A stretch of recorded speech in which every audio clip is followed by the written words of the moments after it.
मेरे ख्याल से ये नाम बहुत अच्छा नाम है क्योंकि हम्म। मीरा भी प्यार प्रसार करती है। मेरे ख्याल से मैं भी भारत के लिए, दुनिया के लिए प्यार प्रसार कर सकती हूँ। सबसे पहले मुझे पता नहीं था कि ये मीरा का नाम क्या मतलब है। ये सिर्फ हम्म। मेरे हिंदी अध्यापक ने, एक भारतीय अध्यापक, मेरे लिए ये नाम रखा है वहाँ हिंदी सीखने के लिए। और मुझे ऐसा लगता है क्योंकि इससे पहले मैं भारत नहीं गई थी। मीरा, बहुत बहुत स्वागत है आपका टाइम्स नाउ ना भारत के डिजिटल प्लेटफॉर्म पर।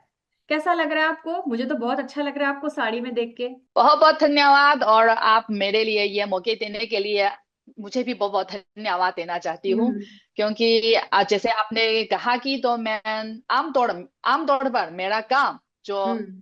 हिंदी में कार्यक्रम बनाती हूँ यूट्यूब पे और हम्म। फेसबुक पे, ये ना हम्म। केवल मेरा काम है, ये भी मेरी जिंदगी का एक हिस्सा है। क्योंकि हम्म। जब मैं हिंदी सीखने के बाद तो मुझे भारतीय संस्कृति को हम्म। बहुत पसंद है। और क्योंकि शायद आप मालूम है, चाइना में शायद बहुत कम लोग भारत जाते हैं और भारत के हम्म। बारे में जानकारी भी कम है। इसलिए हम्म। मेरे ख्याल से मैं अपनी तरीके से तो ज्यादा से ज्यादा चीनी लोगों को असली भारत के बारे में जानकारी बताती हूँ। और मेरे कार्यक्रम के चलिए ज्यादा से ज्यादा भारतीय युवा लोग भी चाइना के बारे में जानकारी मिल सकते हैं। मेरे ख्याल से ये एक बहुत अच्छा क्या है, एक आदान प्रदान का आदान एक प्रदान तरीका है, है, बिल्कुल। एक अच्छा। हाँ जी जी जी। मैं देख रही थी आपके कई वीडियो जिसमें आप भारत और चीन की समानताओं पर, विभिन्नताओं पर बहुत सारे वीडियोस बना रही हैं। आप बता रही हैं कि जी भारत में लोग चीन के बारे में क्या सोच रहे हैं, चीन के लोग भारत के बारे में क्या सोच रहे हैं। तो मेरा बातचीत हम बहुत लंबी करने वाले हैं आपके साथ क्योंकि मुझे बहुत मजा आएगा। लेकिन सबसे पहले ये कहानी बताइए कि आपको लोग मीरा क्यों बोलते हैं? चीन की मीरा किसने रखा आपका नाम? हाँ, सबसे पहले मुझे पता नहीं था कि ये मीरा का नाम क्या मतलब है। ये सिर्फ हम्म। मेरे हिंदी अध्यापक ने, एक भारतीय अध्यापक, मेरे लिए ये नाम रखा है। और हम्म। फिर हिंदी सीखने के बाद, कुछ संस्कृति सीखने के बाद मुझे मालूम है मीरा ये एक प्यार प्रसार की लड़की। और मेरे ख्याल से ये नाम बहुत अच्छा नाम है क्योंकि हम्म। मीरा भी प्यार प्रसार करती है। मेरे ख्याल से मैं भी भारत के लिए, दुनिया के लिए प्यार प्रसार कर सकती हूँ। मेरे प्यार भारत के लिए और हिंदी के लिए। इसलिए बिल्कुल मेरे ठीक। लिए ये एक बहुत अच्छा नाम है। और चाइना में जिंगी मीरा, मैं चाइना में ये प्यार प्रसार करती हूँ। मीरा कृष्ण के प्रेम में डूबी थी और आप जी जो है जी हिंदी जी जी। प्रेम में डूबी हैं, तो बिल्कुल सही बात है। मीरा, आपके जो टीचर ने आपका नाम रखा बहुत ही सही रखा है। मीरा, ये हिंदी सीखने की कहाँ से शुरुआत हुई? हिंदी के लिए आपका लगाव कैसे पैदा हुआ?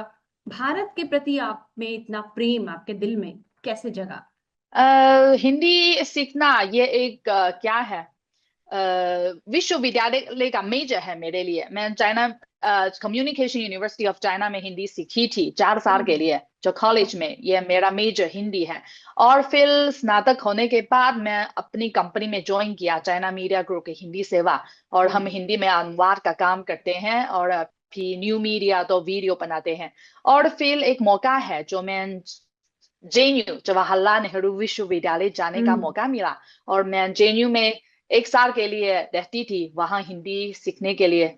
और मुझे ऐसा लगता है क्योंकि इससे पहले मैं भारत नहीं गई थी, मुझे सिर्फ तो हम्म। पुस्तक से भारत के बारे में जानकारी मिलती थी और इंटरनेट से। लेकिन जब मैं भारत पहुंचती थी, ऐसा लगता है भारतीय लोग चीनी लोगों के लिए बहुत फ्रेंडली है।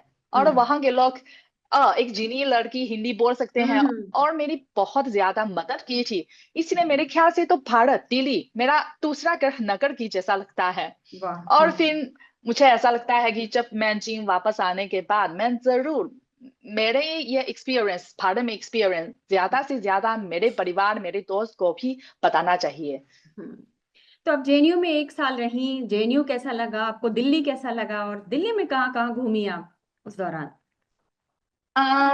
दिल्ली शायद पूरी पूरे दिल्ली में तो घुमाया थी, हम्म। घूमती थी। और हम्म। इसके अलावा राजस्थान भी गई थी। और मुंबई भी गई थी। हम्म। और कहाँ, मनाली मनाली भी गई थी, मनाली बहुत भी गई। अच्छी जगह है। हम्म। और हाँ हाँ हाँ। और जेएनयू एक बहुत अच्छा विश्वविद्यालय है। जैसे भारत में डीयू और जेएनयू दोनों तो हम्म। बहुत प्रसिद्ध है।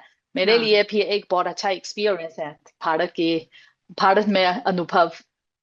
और टीली, जैसे मैंने आपको बताया है, मेरे लिए टीली मेरा दूसरा होम टाउन है, दूसरा हम्म। नकल है। तो दिल्ली में रहने का अनुभव आपका कैसा था, 1 साल रहने का यहाँ? अच्छा है। उस समय क्योंकि मैं वर्ष 2016 से 17 तक दिल्ली हम्म। में रहती थी। मैं तो चाइना से थोड़ा सा अलग लगे। उस समय मैं रोज रोज ये स्कूटर है, नहीं नहीं, स्कूटर क्या है, ऑटो, ऑटो, ऑटो। ऑटो से ऑटो। घर से, और हाँ जी जी जी। और मुझे बहुत सबसे अच्छा लगता है कि भारत में ये जंगली जानवर और इंसानों के बीच ये संबंध बहुत हम्म। हार्मनी है। हम्म। जैसे जेएनयू में आप बहुत ज्यादा जंगली जानवर मिल सकते हैं, और हम्म। कोई भी बाग में भी बहुत ज्यादा जंगली जानवर मिल सकते हैं। हम्म। मैं क्योंकि उस समय मैं वसंत विहार में रहती थी, और हम्म। मेरे पास एक छोटा पार्क है, और मैं रोज रोज वहां जाती जाती थी, और वहां के सभी कुत्ते, गधेड़े और ये गोआ सभी मेरे दोस्त हैं।